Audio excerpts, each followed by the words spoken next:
নমস্কার বন্ধুরা। তো আজ রান্না হয়েছে নিরামিষ পনির কষা। তো প্রথমে পনিরটাকে লবণ হলুদ মাখিয়ে রাখতে হবে। তারপর কড়াইতে সর্ষের তেল গরম করে তাতে পনিরগুলোকে ভেজে নিতে হবে। তো দেখো, পনিরগুলো ঠিক লাল লালভাবেই ভাজা হবে। তো দুপাশে ভেজে নেবে। এই দেখো, ঠিক এইভাবে ভেজে নেবে। তো এরপর কড়াইতে সর্ষের তেল গরম করে তাতে জিরে আর শুকনো লঙ্কা ফোড়নে দেবে।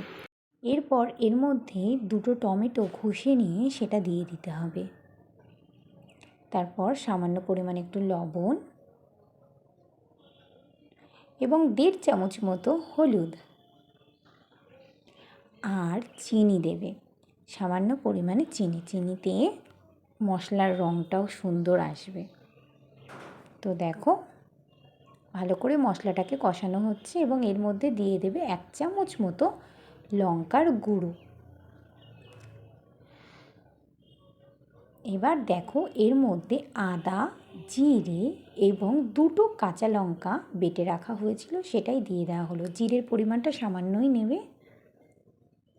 এবার মশলাটাকে ভালোভাবে কষিয়ে নেবে। দেখো, আমি এতে সামান্য পরিমাণে মশলা ধোয়া জলও দিয়েছি। বাটিতে যে মশলাটা লেগেছিল সেই মশলাটা হালকা জল দিয়ে সামান্য এর মধ্যে দেওয়া হয়েছে। এবার ভালো করে মশলাটাকে কষানো হচ্ছে। যতক্ষণ না তেলটা ছাড়বে ততক্ষণ কষিয়ে দেবে। এবার দেখো, এতে 1 চামচ মতো চিনি আর একটু অ্যাড করা হলো।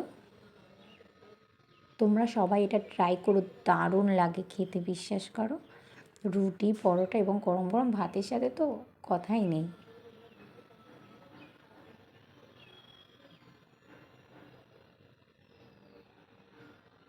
তো দেখো, মশলা কষানো হয়ে গেছে এবং এতে উষ্ণ গরম জল দেবে।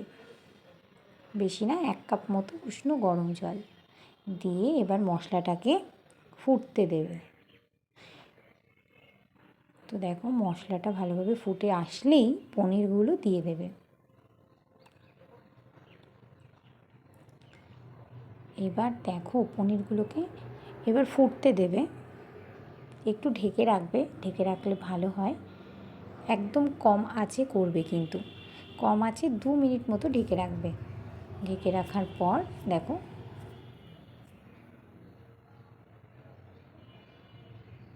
এটাকে ফুটতে দেবো এবং এর মধ্যে এবার দিয়ে দেবো আমি, যখনই ফুটে আসবে, 1 চামচ ঘি, 1 থেকে 1.5 চামচ ঘি দিয়ে দেবে। দেখো, ভালোভাবে ফুটতে দেবে। আবার ঢেকে দিয়ে এবার ঢাকনা সরিয়ে নিয়েই আমি এতে অ্যাড করছি 1 চামচ গরম মশলা দিয়ে একটু ফোটালেই রেডি নিরামিষ পনির কষা। ভালো লাগলে অবশ্যই লাইক করবে।